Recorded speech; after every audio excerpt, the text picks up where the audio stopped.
18페이지 로마 이제 살펴보도록 하겠습니다.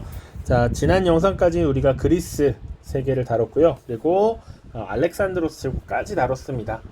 오늘은 이제 로마 들어갈 거고요. 프린트에 일부 수정사항이 있어서 이거는 2023년에 새로 다시 촬영을 하는 겁니다. 크게 다르진 않는데 일부 조금 수정이 돼서 그것만 살펴보겠습니다.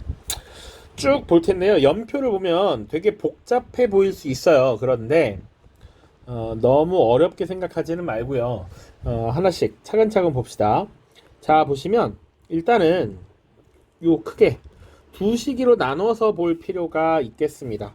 자, 기원전 27년이라고 되어 있는데 연도를 알아야 되는 건 아닙니다. 자, 이 전과 그리고 이후가 조금씩 차이가 있다 정도로 일단 보시면 될 것 같아요.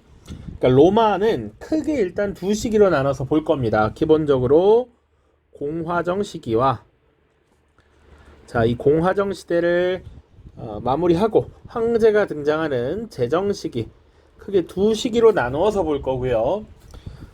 그래서 공화정 시기의 특징, 제정 시기에 등장한 황제들과 그 황제들의 업적, 이렇게 조금 구분을 해서 보시면 되겠습니다. 자, 그래서 연표부터 간단하게 볼 겁니다. 간단하게. 물론 선생님 항상 이 연표를 쭉 훑다 보면 밑에 있는 내용을 구체적으로 보는 경향이 많아요. 그래서 사실 이 연표 정리할 때 잘 들어놓으면 밑에 훨씬 빠르게 쉽게 들어갈 수 있다. 자, 그래서 로마라는 나라 볼 텐데 로마가 건국됩니다. 기원전 8세기경이고요. 사실 건국됐을 당시에는 왕이 존재하는 왕정 국가였습니다. 자, 그런데 약 200여 년의 시간이 지나서 기원전 6세기경이 되면 이 귀족들이 왕을 몰아내고 정치를 주도하는 귀족정이 수립돼요. 이때부터는 왕이 존재하지 않기 때문에 공화정이라고 밑에 이렇게 표현을 합니다. 자, 그래서 이 정치를 주도하는 건 귀족들이고 이 정치를 운영하는 일종의 왕의 역할을 하는 인물이 필요하겠지. 그런 사람들을 보통 집정관이라고 했습니다. 정치를 집행한다라는 의미라고 생각하면 돼. 자, 지금으로 치면 대략 총리 정도? 국정을 총괄하는 사람, 최종 결정자라고 볼 수 있고요. 원래 오늘날에도 우리 장관들 있죠. 그런 장관들이 여럿 있는데 그 외에 여러 장관들을 정무관이라고 합니다. 그래서 재무관, 감찰관 이런 식으로 있어요. 요들을 중심으로 정치가 운영되었고, 자, 그리고 이들에게 자문을 해주는 원로원이라고 하는 기구가 또 있었습니다. 보통은 집정관이나 정무관을 지낸 사람들이 나중에 원로로서 자문을 해주는 이런 역할이다라고 보시면 되겠고, 그리고 당시 이 로마의 시민들을 대표하는 민회라고 하는 것이 여러 개가 만들어져서 이 시민들의 입장을 일부 반영하거나 결의하는 이런 모습들도 있었다라는 것입니다. 자, 그래서 귀족들을 중심으로 정치가 운영되었던 이 로마가 있고요. 그 이후에 우리가 쭉 봐야 될 것은 원래 로마는 작은 도시 국가였습니다. 이 로마가 나중에 이탈리아 반도를 통일하게 되고 유럽, 아시아, 아프리카 3개 대륙에 걸친 대제국을 건설하게 되는데 그 과정에서 어떤 일들이 있었느냐를 간단하게 보는 거예요. 자, 그래서 다음에 보시면 이탈리아 반도를 통일했다라고 나오죠. 도시국가였던 로마가 점차 확장되고 성장하는데 정복 전쟁을 치르게 될 거 아니야. 자, 그래서 이 당시에 이제 일반 시민들, 주로 평민들이 활약을 하게 됩니다. 이거 우리 그리스에서도 마찬가지였습니다. 자, 귀족들 중심의 이 그리스 아테네 사회가 중장보병 전술을 사용하게 되면서 이 무장을 하는데 스스로 필요한 비용을 부담하는 이 시민들의 그런 권한이 점점 높아지고 있다, 이런 거 다뤘었습니다. 로마도 마찬가지고요. 엄밀히 말하자면 일반 그 병력의 중요성이 커진 건 중국, 이 시기 춘추 전국 시대거든요. 비슷하다고 볼 수 있죠. 전차전의 형태에서 보병전 중심으로 유럽에서도 비슷했다라는 거야. 어쨌거나 평민들의 활약이 크게 늘어나면서 이 평민들은 자신들의 정치적 권리를 더욱더 확보하기 위해서 노력을 벌입니다. 그래서 평민들이 자신들이 참정권을 갖기 위한 일련의 과정들을 신분투쟁이라고 보통 우리가 다루고요.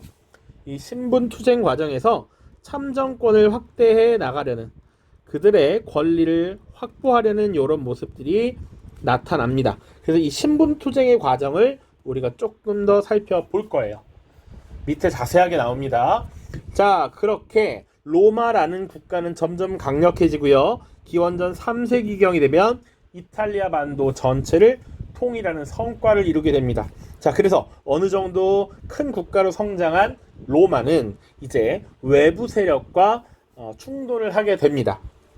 대표적인 사건을 우리가 다룰 텐데 그 중에 가장 먼저 나오는 것이 바로 포에니 전쟁이라고 하는 것이 있어요.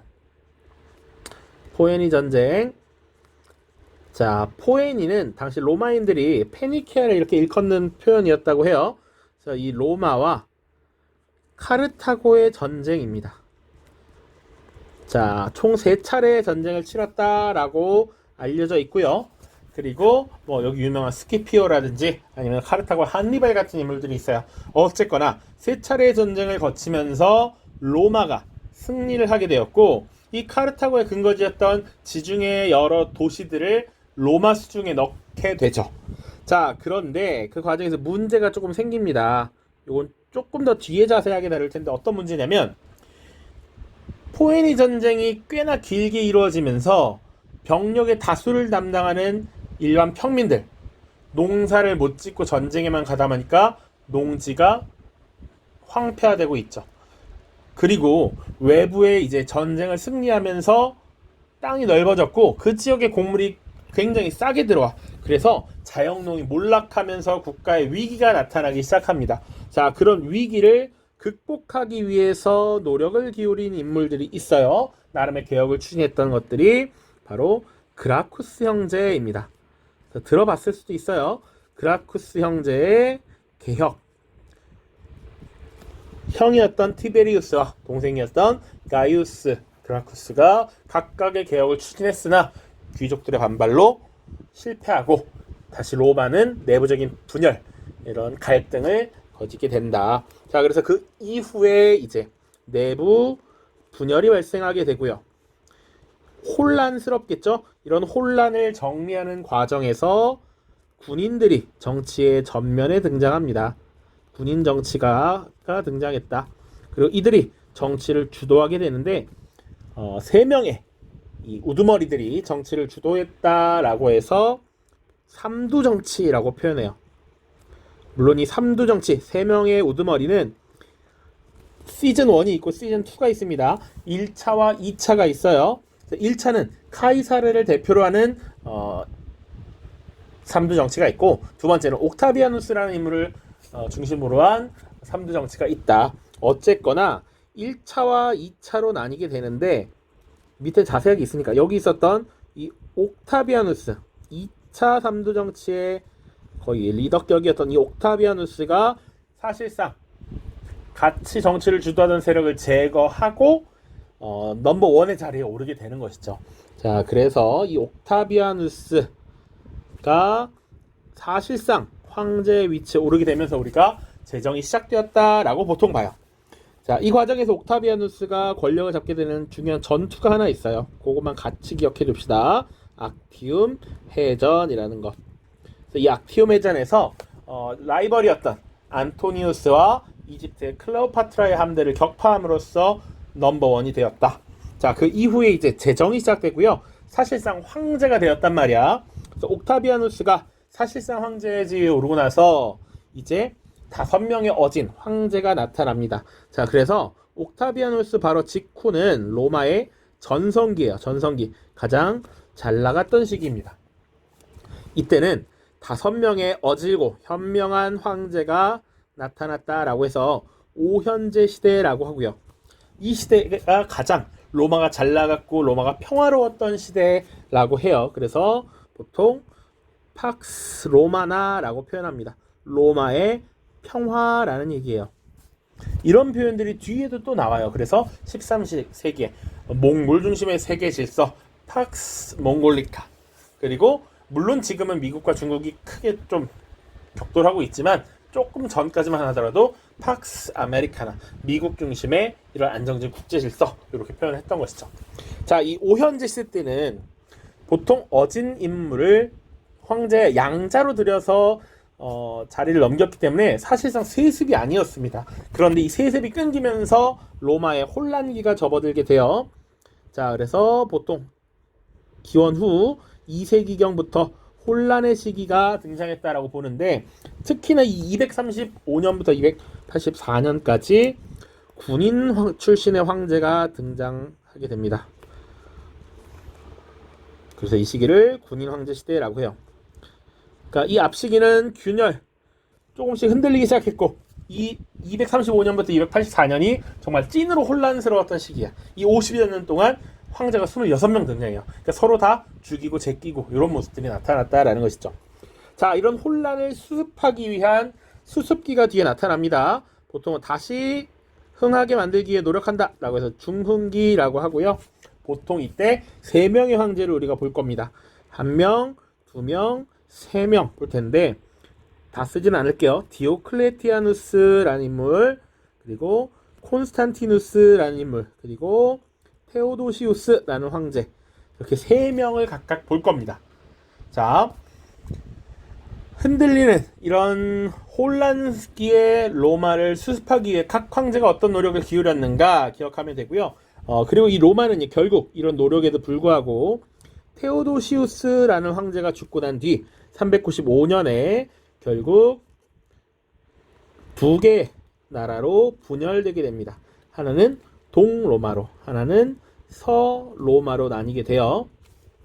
자, 그래서 이 서로마는 나중에 이 게르만족이 많이 유입되기 시작하는데, 결국은 게르만족의 침입에 의해서 용병대장 오도아케르라는 인물에 의해서 로마 제국이 476년 멸망하게 됩니다.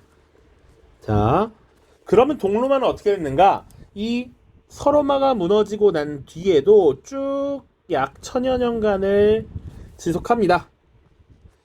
자, 그래서 이 동로마 제국은 나중에 우리 이미 배웠습니다. 오스만 제국의 침략을 받게 되죠. 그래서 결국 수도였던 콘스탄티노폴리스가 함락되면서 비잔티움 제국이 멸망했죠. 비잔티움 제국, 동로마 같은 겁니다. 혹시 복습, 오스만 제국의 메메트 2세의 공격을 받았죠. 칸이 작아서 이렇게만. 자, 요게 큰 흐름입니다. 그래서 이제 내용을 조금씩 좀 더 깊이 한번 살펴보도록 할게요. 자, 1번입니다. 로마 공화정의 성립과 발전이라고 되어 있어요. 자, 기본적으로 건국 당시에는 왕이 있었으나 이 왕을 몰아내고 공화정이 기원전 6세기에 등장했다라고 얘기했습니다. 자, 시기도 조금 봐야 돼요. 왜냐면 과거에 이거 관련해서 로마 역사와 알렉산드로스를 묶어서 연표로 낸 적이 있어요. 사실은 조금만 알면 별건 아닌데 그래도 모르면 당황스러울 수 있다. 기원전 6세기. 요 밑에다 쓰겠습니다. 자, 그래서 당시 귀족들이 정치를 주도했고요. 이 귀족들이 일종의 자문기구였던 원로원과 그리고 국정을 총괄하는 집정관 자리를 독점했다라는 것 기억을 하시면 되겠습니다. 자, 그런데 시간이 지나면 지날수록 이탈리아 반도를 통일해 나가는 과정에서 평민들이 전쟁에서 중요한 역할을 하게 되었고, 결국 이 평민들이 우리도 정치에 참여하게 해달라, 우리도 우리의 권한을 달라라고 하면서 신분투쟁을 벌이게 되는 것이죠. 그 과정에서 등장하는 여러 내용들을 잘 알고 계셔야 됩니다. 선지에 제시가 되는데 이게 공화정 때구나 정도로만 사실은 알아도 문제를 푸는 데 크게 지장은 없습니다만, 그래도 이게 각각 어떤 게 먼저고 어떤 게 그 뒤인지는 알 수 있어야 한다. 자, 배경 보시면 평민들이 역시 중장보병으로 전쟁에 참여하게 되었다. 그러면서 사실은 굉장히 중요한 존재로서 이제 부각이 되고 있다는 거죠. 그렇기 때문에 참정권 요구를 계속 해왔다. 자, 이들은 자신들의 요구가 받아들여지지 않자 사실은 로마에서 가장 신성하게 여기는 주변에 이 성산이라고 하는 곳에 올라갑니다. 그래서 성산사건이라고도 하고 성산투쟁이라고도 합니다. 자신들의 의견을 받아들여달라고 하는 투쟁을 벌이게 되고요. 그 결과로 이 호민관이라고 하는 관직을 설치하는 것을 약속받습니다. 호민관은 일종의 이제 평민의 대표를 뽑은 것이라고 보시면 돼. 기원전 494년의 일이고요. 이때 이 호민관이 할 수 있는 권한, 기능은 뭐였느냐? 원로원의 결의. 자, 원로원의 결의는 어쨌거나 국가의 원로들, 나이 좀 있고 경험 많은 사람들이 이렇게 해라라고 하는 조언이란 말이야. 사실상 이 원로원의 결의라고 하는 것은 집정관도 거부하기 어려운 것이었어. 그런데 이에 대해서 거부할 수 있다라는 거죠. 비토권을 가졌습니다. 자, 그리고 나중에 조금 더 뒤에 아예 평민들의 전담 회의기구인 평민회를 설치해줘. 그러니까 원래는 그냥 이 시민들의 대표라고 하는 민회가 있었는데 평민회를 별도로 만들어서 평민들만이 들어갈 수 있는 평민들의 입장을 대변하는 기구를 만들어줬다라는 것이죠. 그리고 이 평민회에서 그들의 대표인 호민관을 설치하도록 했습니다. 자, 그 다음, 자, 평민들이 자신이 이런 권리를 얻기 위해서 노력해서 하나를 얻어냈어. 이런 것들을 법으로서 딱 명문화 해놓기 시작합니다. 자, 그것이 12표법이라고 하는 것이고요. 자, 12표법은 꽤나 의미가 있습니다. 로마 최초의 성문법이야. 성문은 문서로 기록해놨다라는 거야. 그러니까 그 전까지는 법이 있더라도 사실은 관습적으로 행해왔던 것이지 문서로 정리해놓지 않았다라는 겁니다. 그래서 이 관습법적 문화에서 벗어나서 기록하는 최초의 성문법으로서 12표법이라고 하는 것이 등장했다. 그래서 중요합니다. 자, 그 이후에 평민들의 권한은 점점 더 성장하기 시작해요. 자, 바로 리키니우스법이라고 하는 것이 제정됩니다. 그러니까 집정관은 보통 2명이고요. 귀족들이 보통 다 맡았습니다. 그런데 집정관 2명 중에 1명은 평민에서 선출하도록 한 것이죠. 자, 그것이 바로 리키니우스법입니다.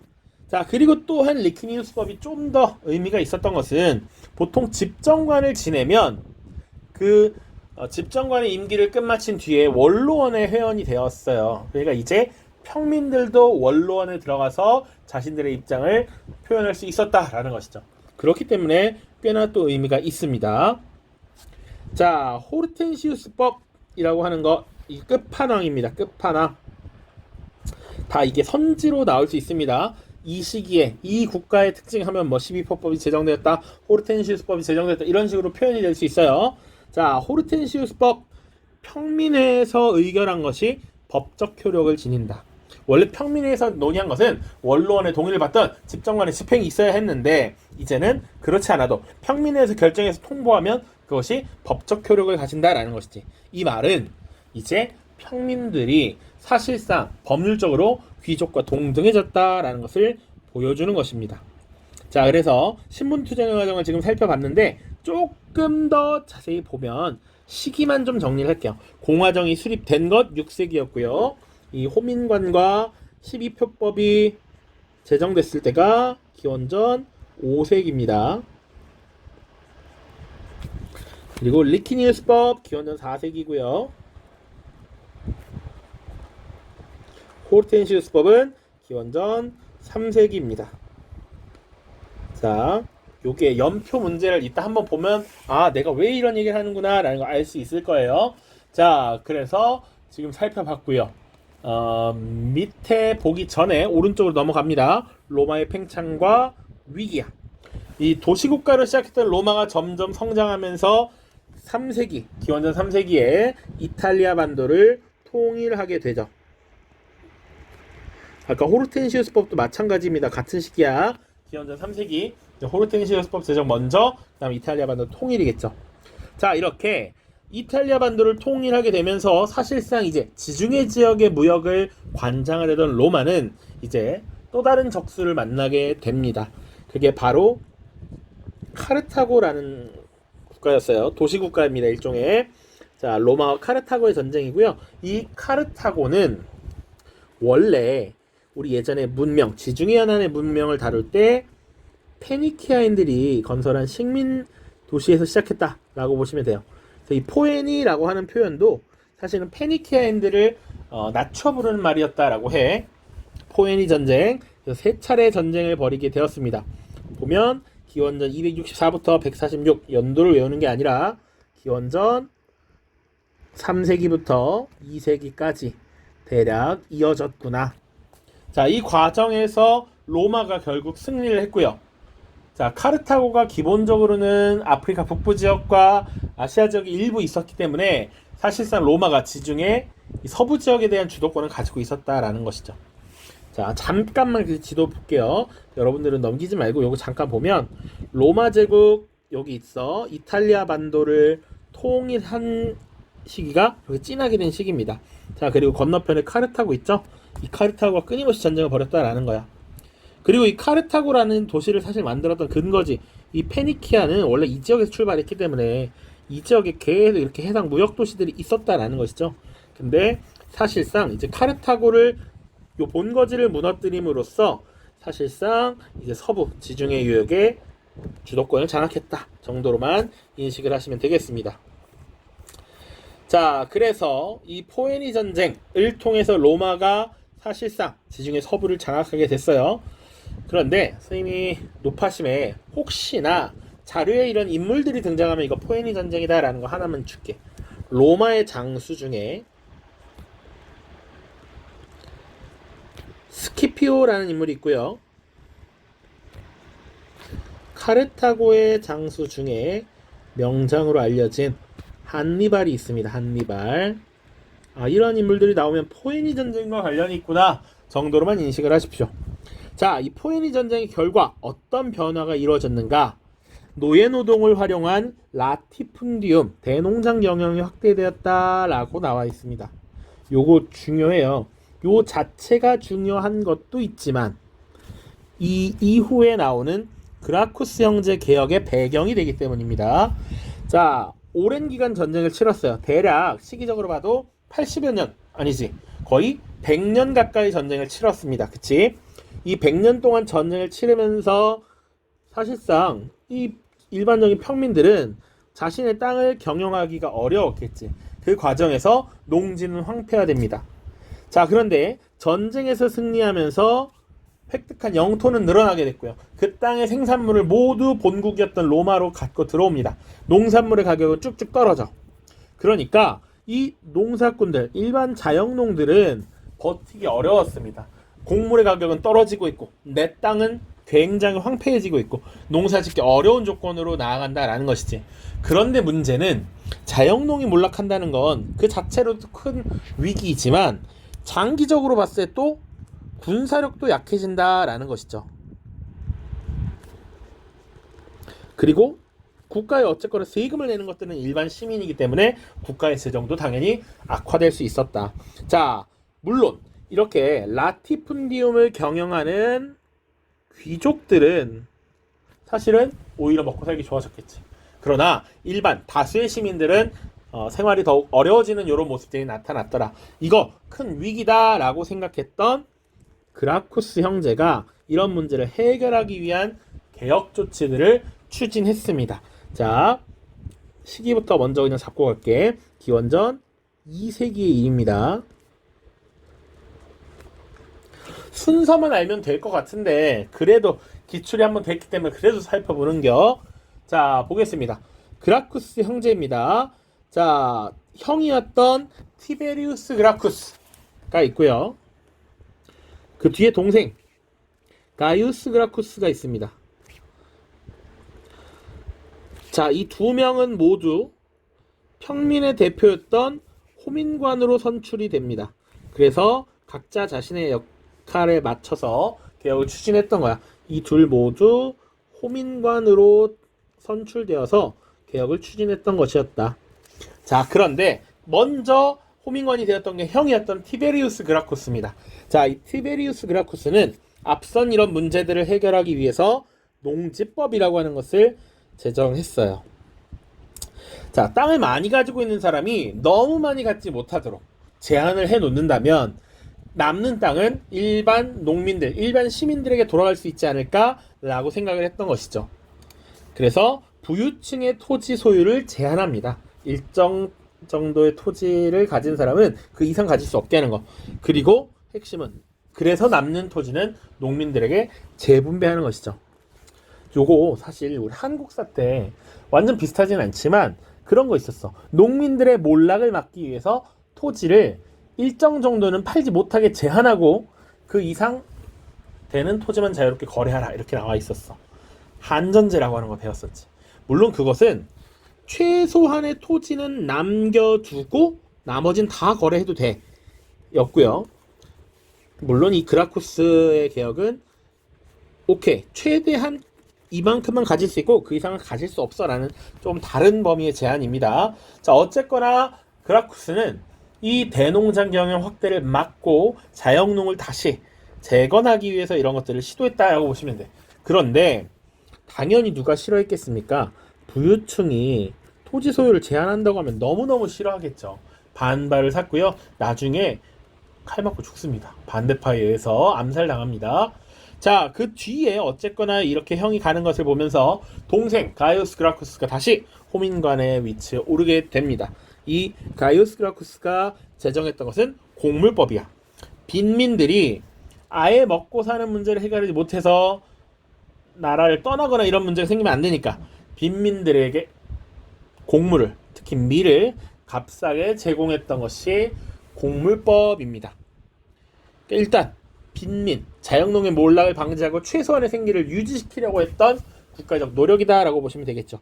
그러나 이 농지법도 그리고 이 곡물법도 귀족들의 반대에 의해 실패했다라는 것이죠.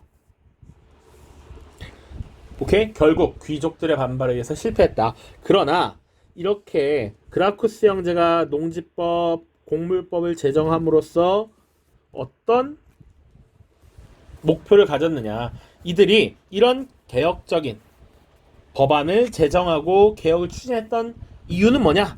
라고 하면 바로 농민들의 몰락을 방지하기 위함이었죠. 요건 반드시 기억을 하고 있어야 됩니다.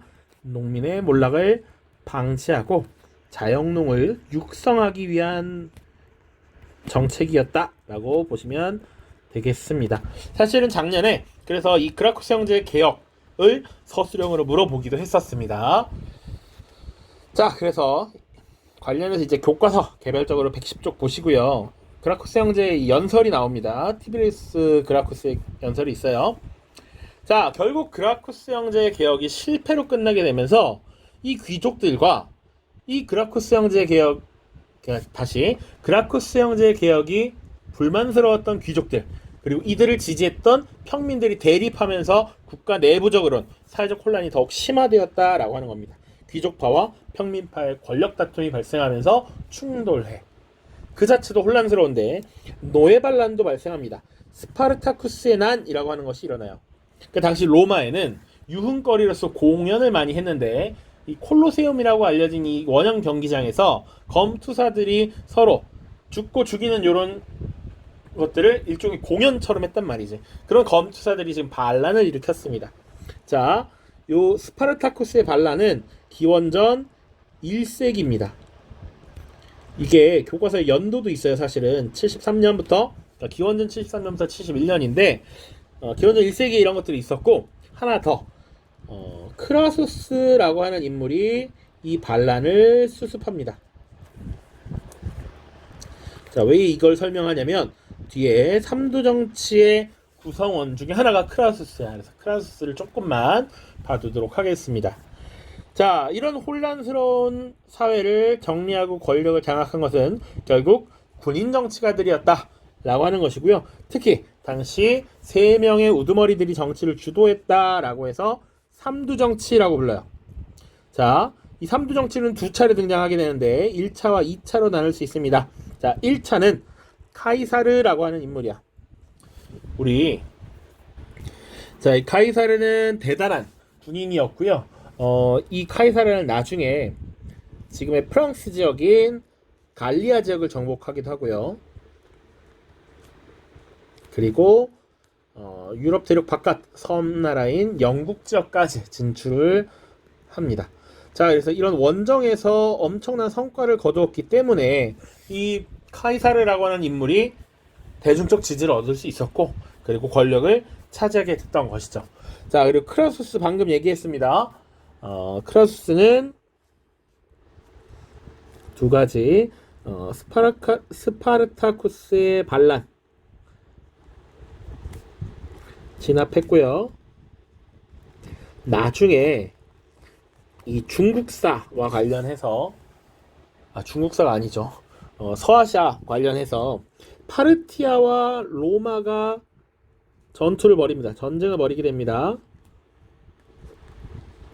그러니까 이 파르티아가 존재했던 시기가 중국에는 한나라, 유럽에는 로마가 있었다 이 얘기를 예전에 했었어요. 이 파르티아와의 전쟁에 크라수스가 출전합니다.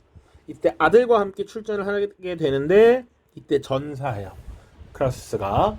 자, 폼페이우스도 군인 출신입니다. 한때 권력을 가졌던, 이름을 날렸던 인물이다. 그런데 사실은 주도권을 가지고 있었던 건 카이사르다.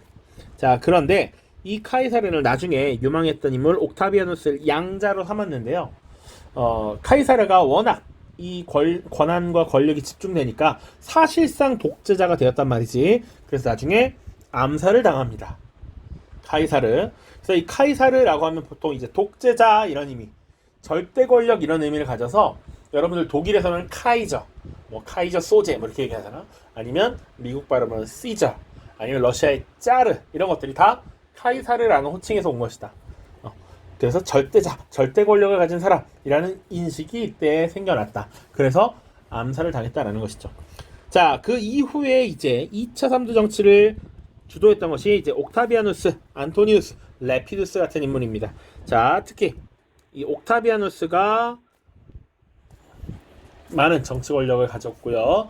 그리고 이 레피두스가 나중에 금방 죽고 권력에서 탈락하게 되고요. 이 안토니우스와 사실상 이 로마의 대권을 가지고 경쟁하게 됩니다. 그런데 이 안토니우스가 저기 아프리카에 지금 이집트에 있는 클레오파트라하고 힘을 합쳤습니다. 자, 그래서 이 옥타비아누스가 자신의 이 뭐랄까 부대를 이끌고 이 안토니우스와 클레오파트라의 연합부대와 격전을 벌이게 됩니다. 마지막 격전을 벌이게 돼요. 자, 이 전투가 뭐였냐면 바로 왼쪽 아래 나와 있는 악티움 해전입니다. 자, 그래서 이 악티움 해전에서 옥타비아누스가 승리를 거두면서 사실상 로마 제국의 최고 권력자가 되는 것이죠. 자, 그래서 결국은 이 옥타비아누스를 시작으로 황제정이 수립되었다라고 보고 있습니다. 자, 물론 다음 시간에 이제 제정 다시 다룰 텐데 조금 여기다 그래도 기록을 해두자면, 최고 권력자가 된 옥타비아누스는 바로 내가 독재자다, 내가 최고 권력자다 이렇게 표현하지 않았습니다. 왜 그랬냐면 앞서서 카이사르가 독재 권력을 가지고 나서 사실상 암살당하는 걸 봤기 때문에 이 옥타비아누스는 되게 겸손하게 보이려고 노력했어요. 나는 그저 로마의 제1시민입니다 라고 표현을 해요. 이 표현이 바로 프린캡스라고 하는 표현입니다. 그래서 프린캡스라고 불렀다, 스스로를 불리길 원했다, 이런 표현이 나오면 옥타비아누스구나 라고 기억을 하셔야 돼요. 물론 이 프린캡스라는 표현과 더불어서 하나 더 나올 수 있습니다. 자, 당시 원로원에서 이 군사력과 재정권을 모두 갖고 있었던 옥타비아누스를 사실상 우대하면서 존엄한 자라고 하는 표현인 아우구스투스라고 하는 칭호를 부여해요. 존엄한 자라는 의미입니다. 자, 이런 호칭들이 나오면 이거 옥타비아누스와 관련된 거구나 라는 것을 기억을 해야 됩니다. 자, 밑에 자료 살펴보기 보고 마무리할게요. 자, 일단 이 텍스트도 읽어봐야 되고요, 이 도식도 한번 봐야 됩니다. 자, 로마 공화정에는 세 가지 요소가 있대. 자, 이들 사이의 권력 분산은 굉장히 신중하게 조정되어 있다. 집정관이 로마에 있을 땐 정무를 장악한다. 원로원은 국고를 관리하며 수입과 지출을 통제한다. 견제의 역할도 있다라는 것이지. 그리고 시민은 생사에 관련된 사건을 결정하는 유일한 법정이다. 중요한 결정은 이제 민회를 통해서 또 결정할 수 있다라는 것이죠. 그래서 여러 계급의 권력이 서로 돕거나 견제하도록 짜여 있어서 어떠한 위기 상황에 대처해서도 유연하게 할 수 있다. 필요에 따라 협력하고 때로는 견제하는 이런 것들이 작동하더라라는 것이죠. 실제로 도식을 보시면 국정을 주도하는 요 정무관들이 이렇게 있습니다. 여기 집정관을 비롯해서 감찰관, 법무관, 재무관, 건설관이 있죠. 자, 그리고 이 원로원은 자문을 합니다.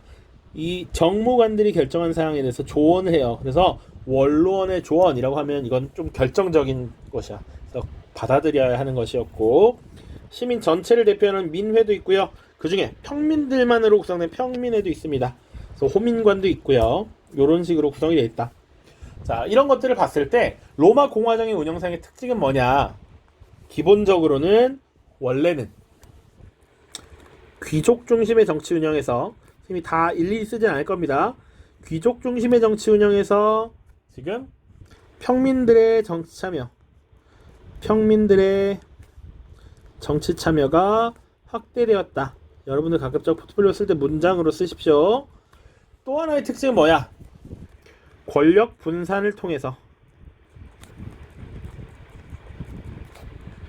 견제 기능도 두고 때로는 협력하는 이런 모습들이 나타난다. 왼쪽 텍스트에 있습니다. 내용 그거 잘 보세요.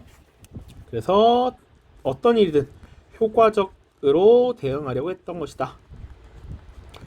자, 2번 그라쿠스 형제가 개혁을 추진했던 이유는 무엇일까요? 라는 것. 기본적으로는 아까 얘기했죠. 농민의 몰락을 방지하고 자영농을 육성하기 위해서. 자영농을 육성하면 뭐가 좋은가? 기본적으로는 국가 재정을 확보할 수 있죠. 세금을 낼 세원들이 더욱 늘어나니까요. 그리고 군사력에도 증강에 도움이 되겠죠. 평민들, 일반 시민들이 무장을 해서 병력에 동참을 해야 되니까요. 이런 내용들을 잘 기록하시면 되겠습니다. 자, 다음 영상에서는 이제 로마의 재정, 황제가 등장한 이후의 시기 보도록 하겠습니다. 그리고 그 다음 영상에서 문제 일괄적으로 풀어볼게요. 고생 많았습니다. 안녕.